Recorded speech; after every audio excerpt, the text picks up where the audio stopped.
नमस्कार। NBC news की खास पेशकश क्राइम अलर्ट में मैं दिशा आपका स्वागत करती हूँ। एक तरफ जहां भारत सरकार डिजिटल इंडिया को बढ़ावा दे रही है, तो दूसरी तरफ लोगों के साथ ऑनलाइन धोखाधड़ी भी तेजी से बढ़ रही है। बीते कई वर्षों में ऑनलाइन बैंकिंग फ्रॉड के मामले तेजी से बढ़े हैं। बिना कार्ड और OTP नंबर की बैंक खाते से रुपए निकल जाते हैं। न पुलिस और न ही बैंक रुपयों की रिकवरी कर पाते हैं।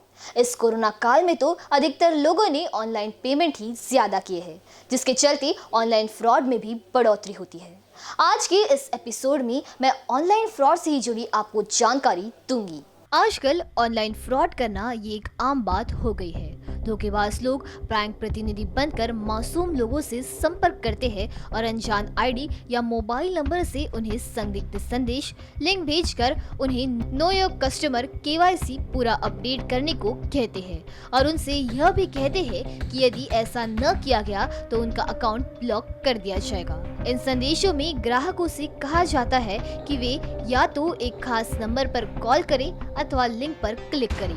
जब ग्राहक इस लिंक पर क्लिक कर देता है या अपनी गोपनीय सूचना शेयर या एंटर कर देता है, तो धोखेबाज तत्काल ग्राहक के अकाउंट तक पहुंच हासिल कर लेता है। परिणाम स्वरूप ग्राहक अपनी कड़ी मेहनत से की हुई कमाई गवा बैठता है। धोखाधड़ी करने वाले ऐसा पेज या वेबसाइट बना लेते हैं जो बैंक की आधिकारिक वेबसाइट जैसा होता है। ध्यान से न देखा तो असली और नकली के बीच फर्क करना मुश्किल हो जाता है। ऑनलाइन फ्रॉड करने वाले आरोपी या हैकर्स होते हैं, वो कई अलग तरह की तकनीक का इस्तेमाल करते हैं, जिसमें से 3 हैं स्मिशिंग, जूस जैकिंग और रिमोट असिस्टेंस। स्मिशिंग में हैकर्स इस तरीके के जरिए ऑनलाइन शॉपिंग करने वाले ग्राहकों को निशाना बनाते हैं। हैकर्स ग्राहकों को कैशबैक या बम्पर डिस्काउंट का लालच देते हैं, जिसके चलते वह सारी निजी जानकारी हैकर्स के साथ साझा करते हैं। इसके बाद हैकर्स उनके खाते से सारे पैसे उड़ा लेते हैं। जूस चेकिंग में हैकर्स इस तरीके के तहत सार्वजनिक चार्जिंग पोर्ट पर फाइल या कार्ड रीडर चिप लगा देते हैं। आपको बता दें कि यह चिप चार्जिंग पोर्ट पर लगने वाले स्मार्टफोन का सारा निजी डेटा कॉपी कर लेता है और साथ ही फोन में वायरस डाल देता है। रिमोट असिस्टेंस इस धोखाधड़ी के तहत हैकर्स लोगों को क्विक स्पोर्ट और एनीडेस्क जैसे एप्स डाउनलोड करने को कहता है। इसके बाद ये एप्स हैकर्स को लोगों के फोन का पूरा एक्सेस दे देते हैं। इससे लोगों की पूरी निजी जानकारी हैकर्स तक पहुंच जाती है और हैकर्स दूर बैठे आपके फोन को कंट्रोल करता है। मान लीजिए कि आपको अपने बैंक खाते को लेकर कोई समस्या है। आप बैंक से जुड़े मसले के समाधान के लिए कस्टमर केयर का नंबर खोजते हैं और जो पहला लिंक नजर आता है आप उस पर क्लिक कर देते हैं। बाद में आप उस नंबर को कॉल करते हैं और दूसरी तरफ का व्यक्ति आपसे सारी संवेदनशील जानकारी साझा कर लेता है।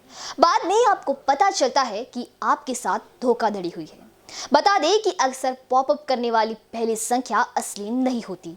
नकली नंबर डालकर जालसाज खुद की असली वेबसाइट होने का दिखावा करते हैं।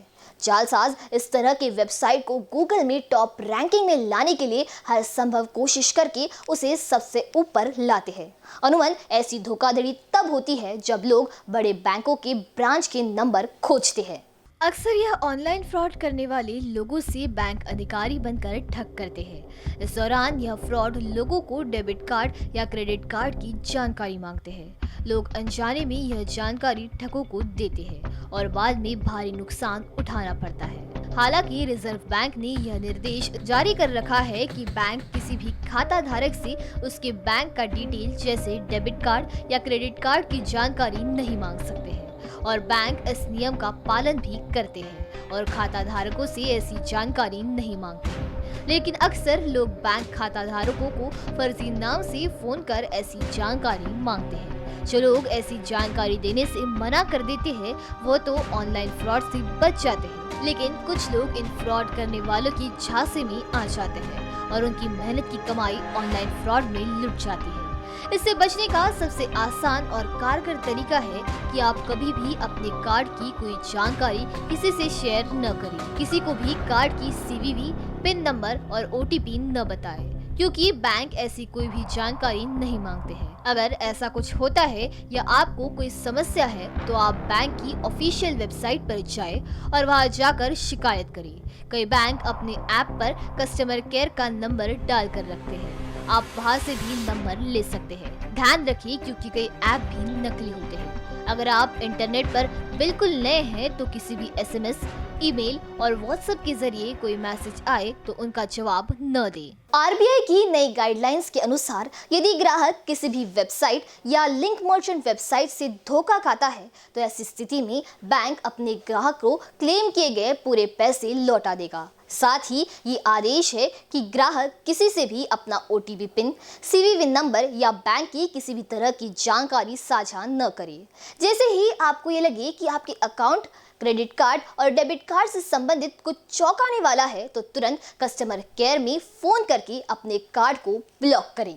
आमतौर पर ऐसे फ्रॉड में ओटीपी चुराया जाता है। बहुत बार केवाईसी से संबंधित भी ऑनलाइन फ्रॉड होते हैं, जिससे ग्राहकों को बच के रहना चाहिए।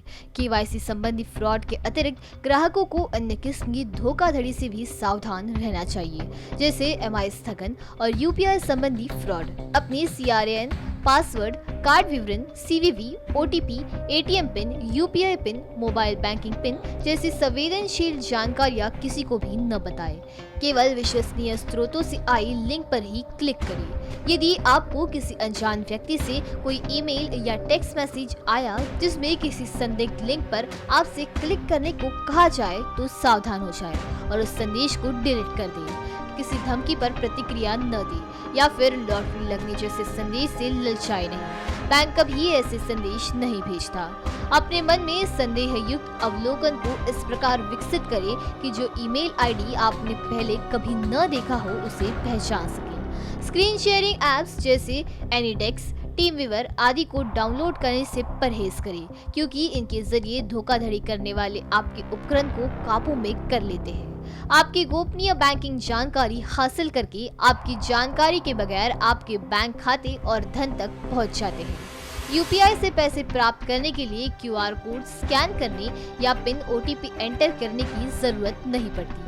बैंकिंग ट्रांजैक्शन पर तुरंत अपडेट पाने के लिए अपने एसएमएस और ईमेल सुविधा को एक्टिवेट करें। ट्रांजैक्शन संबंधी संदेशों और पॉपअप को बारीकी से जांचें। अपने कॉन्टैक्ट डिटेल्स को बैंक के पास अपडेट रखें। बैंक से संपर्क की जानकारी के लिए हमेशा बैंक की आधिकारिक वेबसाइट ही विजिट करें। इसी तरह जब भी ई कॉमर्स या किसी सेवा प्रदाता के नंबर ऑनलाइन तलाश हो रहे हो तो सतर्क रहें। कंपनी की आधिकारिक वेबसाइट पर जाकर नंबर प्राप्त करें। आपके लैपटॉप, मोबाइल निर्माता द्वारा नियमित तौर पर सॉफ्टवेयर अपडेट जारी किया जाता है। उन्हें अपडेट जरूर करिए ताकि आपका उपकरण सुरक्षित रहे। इसके अलावा अपने सिस्टम में एक अच्छा एंटीवायरस सॉफ्टवेयर इंस्टॉल करके धोखेबाजों से बचें। आज का युग डिजिटल युग है और इस डिजिटल युग में हर कोई डिजिटल ट्रांजैक्शन भी करता है, जो आज के युग की ज़रूरत भी है। पर जब भी आप किसी भी प्रकार का ऑनलाइन पेमेंट करते हैं, ऑनलाइन ट्रांजैक्शन करते हैं तो उसे करते वक्त सावधानियां बरतें। साथ ही अगर आपको कोई भी फर्जी कॉल आता है तो अपने बैंक की डिटेल्स ना दें। इसी जानकारी के साथ मैं लेती हूँ आपसे विदा। फिर मुलाकात होगी आपसे क्राइम अलर्ट के अगले एपिसोड में। तब तक के लिए अपना और अपनों का ख्याल रखिए, सावधान रहिए और देखते रहिए NBC न्यूज़। नमस्कार।